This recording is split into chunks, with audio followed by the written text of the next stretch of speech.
Hello, chemistry students. Today we're going to talk about dimensional analysis, sometimes called unit analysis, which is a mathematical technique used to convert quantities of one type of unit, say grams or milliliters or meters, to another type of unit, using the relationship between those units or ratios that represent equality.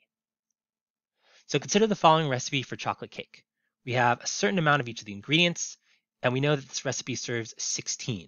So we could say that the ratio here is one recipe as written per every 16 people. So say we had to alter this recipe to serve 32 people. Well, if it's one recipe as written per 16 and we have 32 people, well, 32 people is twice as many as 16. So we could just double the recipe as written, and that would give us enough cake to serve all 32 people. But say we wanted to serve 24 people. That's not an easy whole number multiplication, but I could do 24 over 16, and that would be, 3 over 2, which is 1.5. So then I could take the recipe as written and multiply it by 1.5, and that would give me enough cake for 24 people. Say I wanted to serve 47 people. That's an even more complicated ratio, but I could still just divide 47 by 16, which ends up being around 2.9 something, and multiply everything in the ratio or in the recipe by that. But the easier case there would probably be just to multiply by 3 and have like one slice of cake left over. But what we're doing here is sort of an estimation based off of something called dimensional analysis. This is where we use proportions and ratios to convert between one unit to another. Say we wanted to convert like Fahrenheit to Celsius. Those are two different unit scales, but there is a value that could be used to convert between them. Or say we wanted to scale units up or down. So we wanted to convert milliliters to liters or vice versa. This process is called dimensional analysis. So an example of this, say we wanted to convert inches to feet using the relationship between feet and inches. This relationship we're going to be calling a conversion ratio or a conversion factor. And how it works is you're going to take your measured value that you want to convert, you start with that in the mathematical equation, and then you're going to multiply it by a ratio. In this case, we have 1 foot over 12 inches. And this might be an easy one considering 24, that's just 2 times 12, that'll just be 2 feet. We can do that in our head. But say we had 472.5 inches that we wanted to convert to feet, that would be much harder to do in our head. So the way we can represent it mathematically is we could say 24 inches here and then multiply it by 1 foot over 12 inches. This is what I meant by a ratio that represents equality because 1 foot is equal to 12 inches. And the way we have it written with 1 foot on top and 12 inches on bottom is very intentional. With the conversion factor, you're always going to put the unit that you want on top and the unit you want to get rid of on bottom. We don't want feet in our final, or we don't want inches in our final answer. So we want inches to cancel out and we want feet to be introduced into the equation. So how this works mathematically is based off of that equality thing. We know that this equals this. So this quantity is kind of like just multiplying by 1 because these are two of the same thing.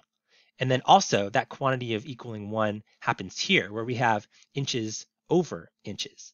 The reasoning here is that, say you have 1 over 1, that's 1, or 2 over 2 is 1. 1 million over 1 million is still 1. Cat divided by cat is 1. Dog divided by dog is 1. Anything going into itself, there's only 1 of something in that thing. So an inch divided by an inch is just going to equal 1, and it gets kind of canceled out of the equation. So we can delete inches once we've divided it by itself. And now we have units of feet being introduced here that then get retained in our answer.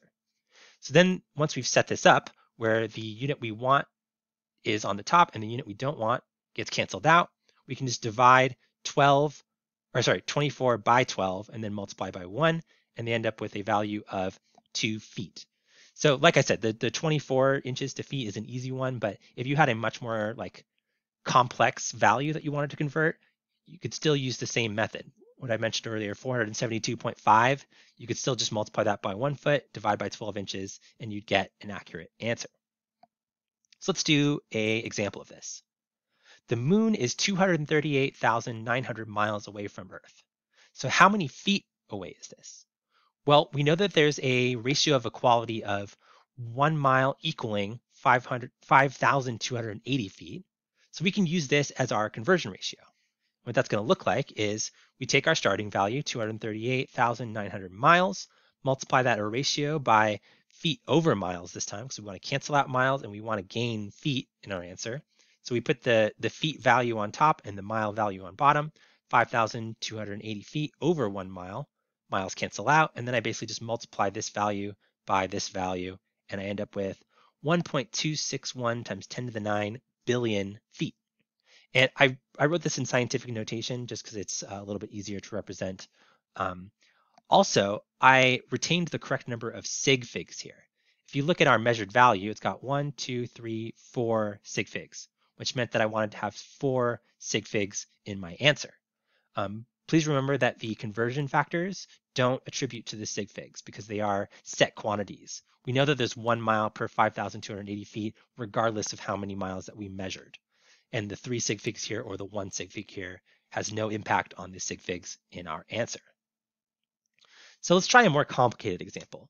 Sometimes you're going to need multiple ratios to get to the answer that you want because there's going to be multiple units to convert between. So the average length of a car is 4.5 meters. How many cars would we need to stack end to end to reach the moon?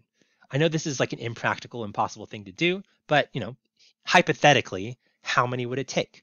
Well, I know how many feet it is to the moon from the previous example, so I can convert from miles to feet at least. I know that 1 meter is equal to 3.28 feet, so I have a ratio of equality between these two units. And then I know that 1 car is about 4.5 meters. So the way I'm going to answer this is I'm going to chain 3 ratios together where I'm always putting a unit that I'm trying to achieve on the top of the ratio and a unit I'm trying to cancel out on the bottom of the ratio. And my ultimate goal here is to answer, are there enough cars to reach the moon, assuming that there are about 1 billion cars in the world? Okay, well, what this is going to look like is we start with our measured value again, 238,900 miles. I multiply that by the feet over mile ratio. That gets miles canceled out. But now I have feet, and I want to know about cars, so I still need to get rid of feet. Well, I know that cars has a relationship with meters, so if I convert my feet to meters, I can get closer to cars. So here we convert miles to feet in the first ratio, and then in the second ratio, I have 1 meter over 3.28 feet. So now feet cancel out, and now I have units of meters. I still don't want meters, though. I want cars. So I'm going to multiply by another ratio, which is 1 car over 4.5 meters. That's finally going to cancel out my meters and give us an amount of cars.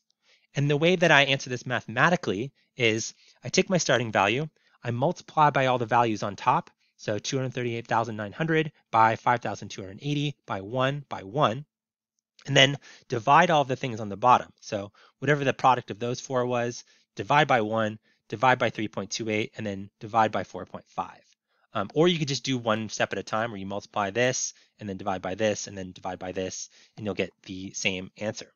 And we end up with 85,460,162.6 cars. Well, we had 4 sig figs in our measured value, which means we're going to have 4 sig figs in our final answer. So I'm just going to take the first 4 digits here and then kind of round everything down. So 85,460,000 cars, or 8.546 times 10 to the 7 cars. And if there's a billion cars in the world, well, 85 million, that's a lot less than a billion. So the answer here would be yes.